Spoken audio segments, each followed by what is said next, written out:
Bom dia a todos. Sábado no templo.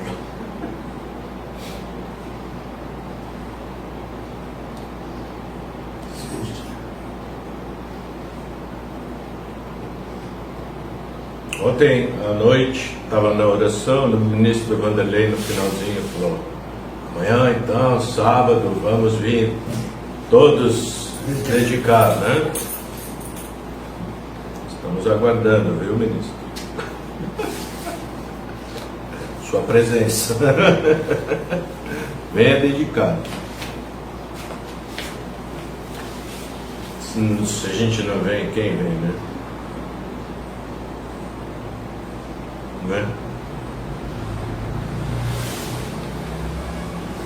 É interessante, a gente quer às vezes que todo mundo dedique, né? Mas a gente mesmo às vezes não dedica, é comum, fica difícil querer que o outro faça aquilo que nem a gente não faz, né? Então assim, convidando, né? Convidando. Estamos abertos de segunda a sexta, das 9 ao meio-dia, das 15 às 20, e ao sábado, das 9 ao meio-dia. A parte da tarde tem pessoas que vêm aqui para fazer a manutenção, limpeza, essas coisas. Durante a semana tem alguma limpezinha, mas sábado na parte da tarde uma coisa mais, né? Tipo uma faxina, isso, um faxinão, né? Para que sempre na segunda-feira a gente inicie com tudo certinho, tudo organizado, né? Uma coisa que dá para perceber bastante em mim mesmo é que até o ano passado eu vinha dedicar aqui na parte da manhã, na parte da tarde ficava fazendo outras coisas, né? E terça-noite dava aula. E de vez em quando vinha aqui, de vez em quando. Esse ano eu falei, não, eu preciso mudar isso, né? Já que tenho tempo, coisa que é mais mundano, o material vai ficar tudo de lado. Então, vou vir das 9 ao meio-dia, das 15 às 8, todos os dias, exceto terça-feira que dou aula, né? Lá na capela. E também sábado vou vir de manhã, a não ser que aconteça, claro, alguma coisa, né? E tá dando uma diferença, sim, muito grande, muito, em todos os aspectos, tudo que eu digo relativo à parte espiritual, emocional, racional. A parte material demora um pouco a refletir, né? Mas mesmo a parte material já começou a refletir. Interessante. Como é esse poder da dedicação, né? Poder da dedicação.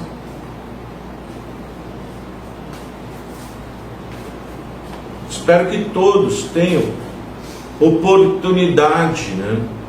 De participar, de dedicar na obra divina. Foi pensando assim que a gente reabriu o Jorei sábados de manhã, né?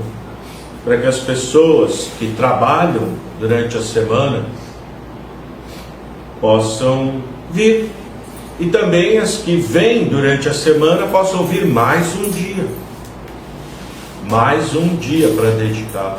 Dedicação aqui está tão harmoniosa, está tão gostoso, tão tranquilo. Ontem, falando com uma membro, né? Essa membro vem só uma vez por semana, né? Só uma vez, meio período. só uma vez. É o que ela consegue, né? Mas vem, raramente tem alguma coisa que impede de vir. Raríssimo. Sempre vem. E estava falando com ela, esse tempo que a gente fica aqui, porque sexta-feira assim, é um dia que vem pouca gente, né? A maioria das pessoas já está pensando no happy hour, né? Sextou é. Sábado então nem se fala. Sábado é. Pessoal, ainda mais aqui tem praia, né? Todo mundo, hoje está um dia bom para ir para a praia, sol bonito. Todo mundo então se divertir, né? Descansar, vou descansar. Mas espiritualmente não é descansa, viu? Descansa mais dedicando. Estou falando com essa membra, falando para ela como a gente, esse tempo que a gente passa aqui é a melhor parte do dia. Melhor parte. Ela imediatamente falou, verdade, ministro. Se pudesse ficava aqui o dia inteiro. Eu falei, estou recebendo essa graça, estou podendo ficar aqui o dia inteiro. Então, estou me sentindo muito agradecido de Meshama, de Deus estar permitindo que eu esteja aqui, sentindo agradecido, grato de ter permissão de estar aqui, porque muitos, devido a um sono e muitas vezes errado, não tem nem sequer permissão, não é permitido, não tem como. Mesmo querendo, não consegue. Acontece um monte de coisa que a pessoa não consegue. Não consegue. Mas aquele que tem o sono de vir mesmo, pode acontecer o que for, ele larga tudo e vem. Interessante. Isso é a diferença, né? Influência do Espírito na matéria. Pergunta de ministro. Ao participarmos do culto mensal de ação de graças, recebemos luz e nossa alma é purificada? Resposta de Meixo Sama. Deus age da seguinte maneira: quando o número de participantes é grande, a luz divina fica mais forte, o que propicia a todos receberem graças. É preciso saber que a luz de Deus não desce caso haja teias de aranha e poeira no local. Tirou, saiu. Que bom. Então, a luz não atua em local sujo e abandonado, né? Abandonado.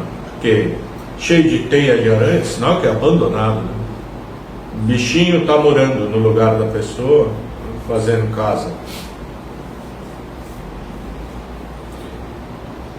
Daí a importância de manter o lugar limpo, de manter o lugar arrumado, em ordem, organizado, sem bagunça, sem coisas jogadas, cada coisa no seu devido lugar, para que a luz se manifeste mais e com mais intensidade. Também o número de pessoas nas ocasiões de culto. Quanto mais pessoas, é como se cada um viesse com uma vela acesa. Uma pessoa só, à noite, com uma vela acesa, clareia um pouquinho. Clareia. Mas, se o lugar está cheio de pessoas, cada um com uma vela acesa, aí fica bem claro. Então, a gente participa também do culto como coautor da manifestação da luz de Deus. Por isso a importância, principalmente, de quem é membro, de participar do culto mensal de ação de graças que é sempre no segundo domingo do mês, às 10 horas da manhã. Isso é importante. Isso é como o dever do membro. Quando a gente vai receber o recado, está lá, né? O que o membro, o que você vai se tornar membro, o que você tem que fazer? Você tem que vir na igreja, ministrar jorei, receber jorei, fazer as orações, ler os ensinamentos, estudar, botar em prática, participar do culto mensal. Frequentador a gente convida, se vem, vem, não vem. Membro também, a gente convida. Se vem, que ótimo.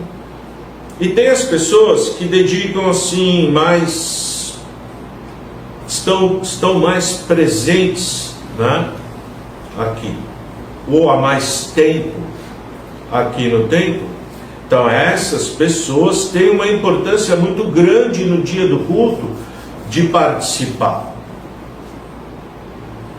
Como os ministros, como os oficiantes, como as pessoas que fazem todo dia de manhã oferenda, né? Os oferendistas, as pessoas que estão todo dia aqui dedicando, no jorei, em qualquer lugar, está ali sempre, chega no dia do culto, não vem. Não tem cabimento. Se é uma pessoa que realmente vem de vez em quando, não tem nenhum compromisso aqui, a gente tem que entender que o Espírito do Fogo aumenta cada vez mais e que a passagem está cada vez mais estreita e que quem não se adequar vai ser colocado para fora.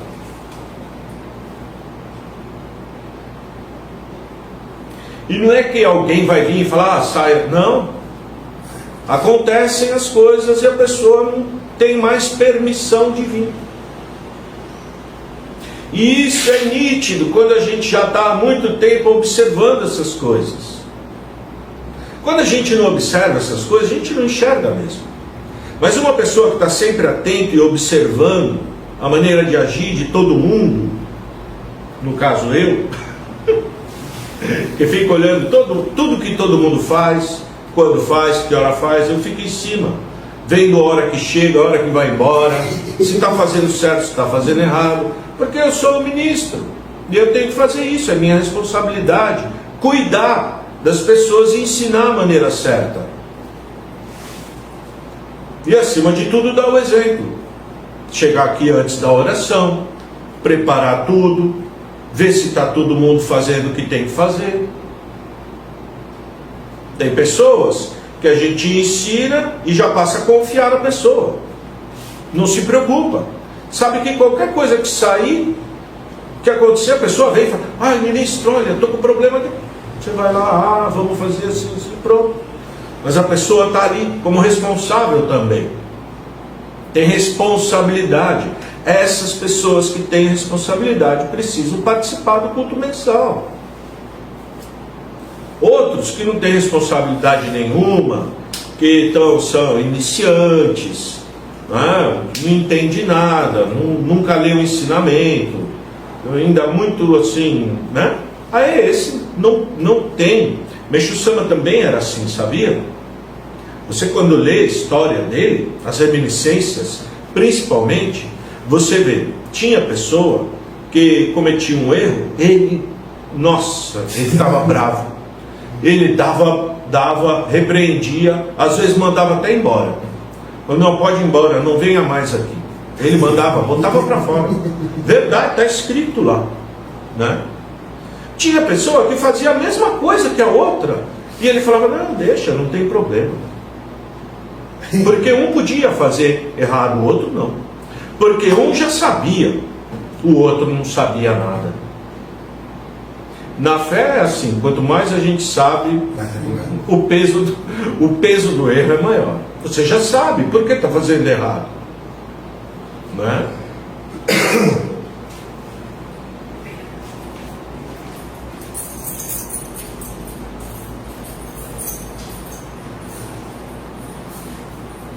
Às vezes Às vezes é bom não saber. Não é bom. Bom é saber fazer certo e receber as graças de Deus, diretamente dele. É a melhor coisa que tem. Não tem coisa melhor. Você receber um presente de um ser humano é uma coisa, de Deus é outra, totalmente diferente. Ninguém pode dar nada melhor para a gente do que o próprio Criador.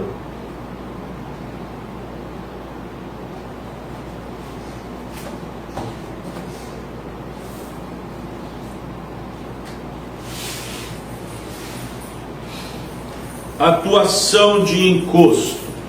Pergunta de ministro. No caso de haver atuação de um encosto espiritual, o melhor a fazer é rezar pela elevação dessa alma que está importunando? Resposta de Meixo Sama. Existem casos em que o problema é resolvido apenas com orações, mas esses são relativamente menos frequentes. Em geral, as pessoas acreditam que o simples ato de oferecerem preces em homenagem ao espírito resolverá o problema.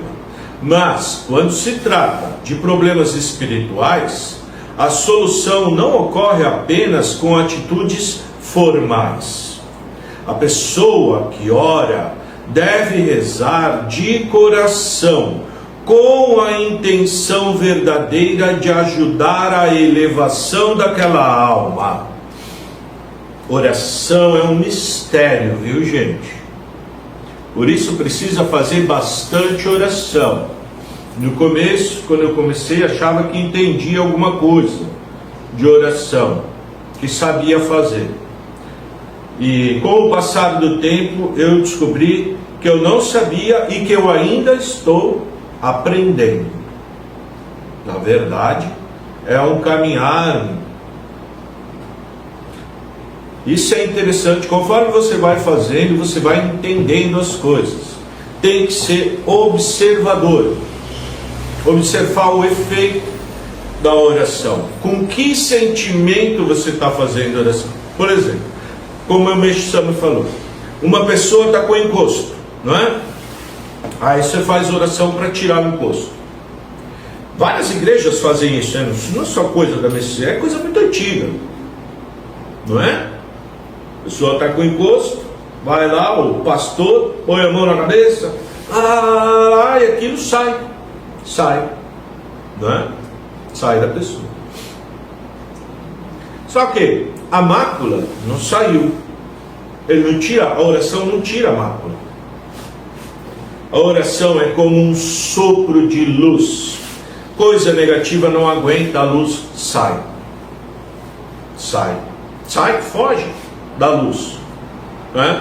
Por isso tem que ser uma oração que emita a luz.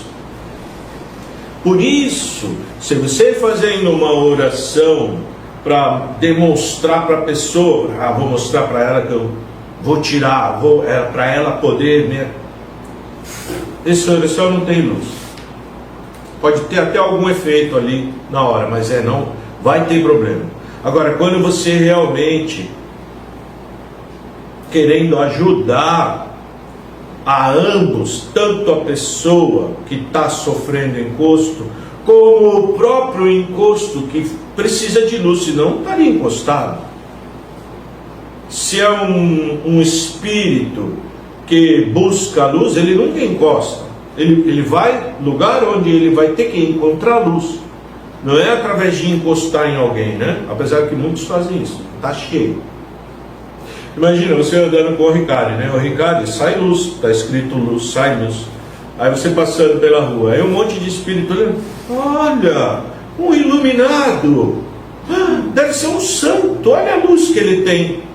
A luz não é sua, é do Ricardo. Vem tudo em cima de você, fica perto ali. A pessoa fica atrapalhada, fica maluco. Não consegue pensar. Abafa. A pessoa fica muito ruim. Por isso tem que fazer oração, pedir para tirar limpar, não é? Essas coisas. Interessante, né? Quando a gente faz oração para alguém e tem um sentimento junto de ajudar aquela pessoa, força da oração é muito grande. Quando a gente faz oração aqui com o intuito de ajudar toda a humanidade, força da oração é enorme. Mas quando a gente faz oração pedindo só por nós, só para resolver nosso problema, só para que a gente sofra bem, para que a gente, isso é oração egoísta, fraco demais, sonho tão pequeno, precisa ampliar, né? Ser mais altruísta, fazer para os outros, com esse sentimento de fazer para os outros. Você, quando fala assim, acho que eu vou fazer oração para mim, para melhorar o que mesmo? Na verdade não precisa, Deus já está cuidando de tudo, vou fazer para aquele lá, está muito pior, para o outro, para aquele, ou para a humanidade toda. Ministro, ao rezarmos em homenagem aos antepassados, se a mente se distrair durante a oração, essa prece surtirá efeito? Quantas vezes a gente está rezando, vem pensamento, às vezes vem até sentimento estranho, ou você começa a lembrar de alguma outra coisa, distrai. Às vezes você está ali fazendo, não sei vocês, comigo ainda acontece, estou aqui fazendo oração, lembrando de uma outra coisa, porque oração, fazendo muito tempo, se você, ela parece que você rezando sozinho, automático, igual robô, mas tem uma gravação dentro de você falando, e seu cérebro às vezes fica divagando o pensamento. Comigo acontece, não é? Mas, com o tempo, percebendo isso, rapidamente eu me concentro de novo e procuro não pensar em nada. Somente escutar o som da própria palavra que eu estou falando. Às vezes, som de palavra que outra pessoa está falando me atrapalha um pouco. Ainda. Não deveria, né? Mas atrapalha. Por exemplo, eu estou lá. Taka Maharani Kamitsu Marimasu Kamurogi, mas outra pessoa já falou Kamurogi antes de mim. Aí eu, Kamurogi, peraí, mas eu que estou fazendo oração, a pessoa é o quê? Dá uma atrapalhada. Interessante. Ou eu estou fazendo Taka Maharani Kamitsu Marimasu, a outra tá Taka Maharani, aí mais como gritando, também atrapalha, me atrapalho ainda. Então, o que eu busco fazer é concentrar o máximo dentro de mim mesmo e ficar como observador da oração que está sendo feita através de mim. Dá para entender? Você começa, Takamahaраниками, e aí vai saindo e você vai falando e ouvindo sua voz e prestando só atenção nessa oração. Aí começa, parece que você entra a outro lugar, muito mais claro, muito com uma paz, e pouco a pouco você parece que ia ficando surdo, não ouvindo mais o que tem atrás, só você mesmo. E aí, imaginando esse som invadindo, indo como uma onda pelo mundo inteiro, limpando tudo, influenciando, né, através do mundo do Genrei, com esse Kototama de luz em longe, essa oração, impregnando o mundo inteiro. Tem ensinamento também sobre isso, né? Mundo do Genrei, das 75 vozes que ressoam no mundo do Genrei. É muito interessante, viu?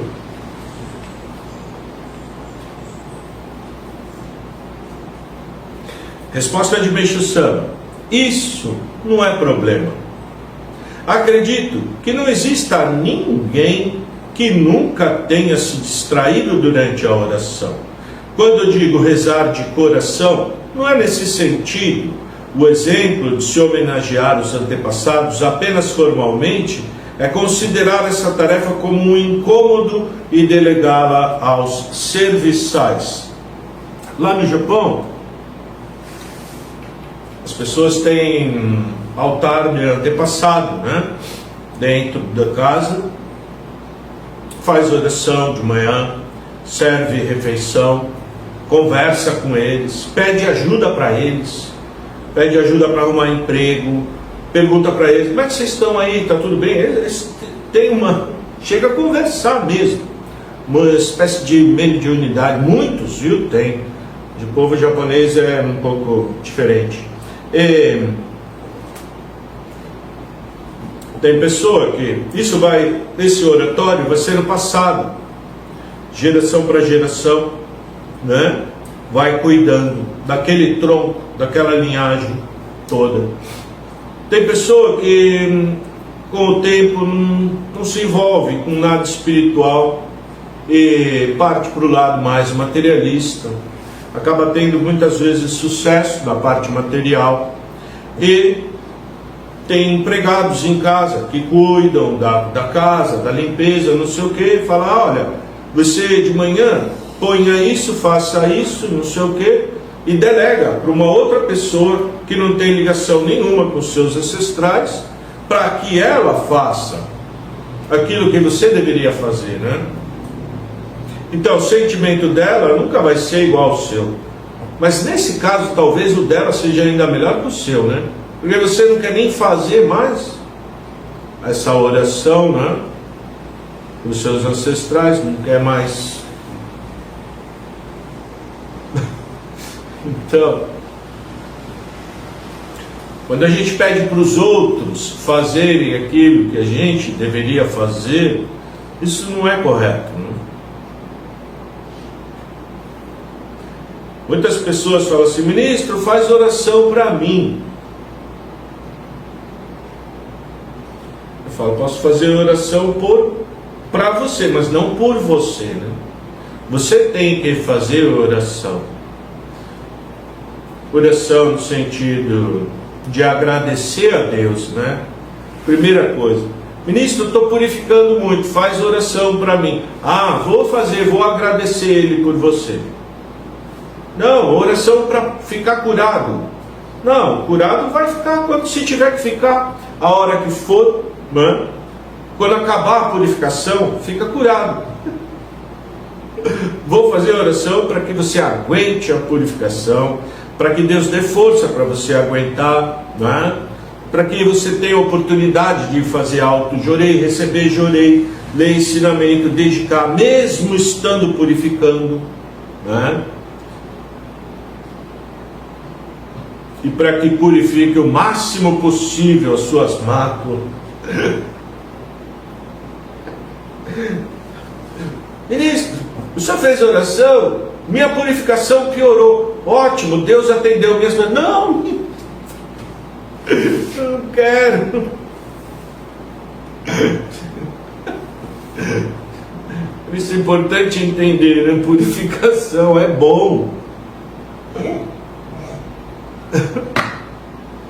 Mas realmente quase ninguém quer.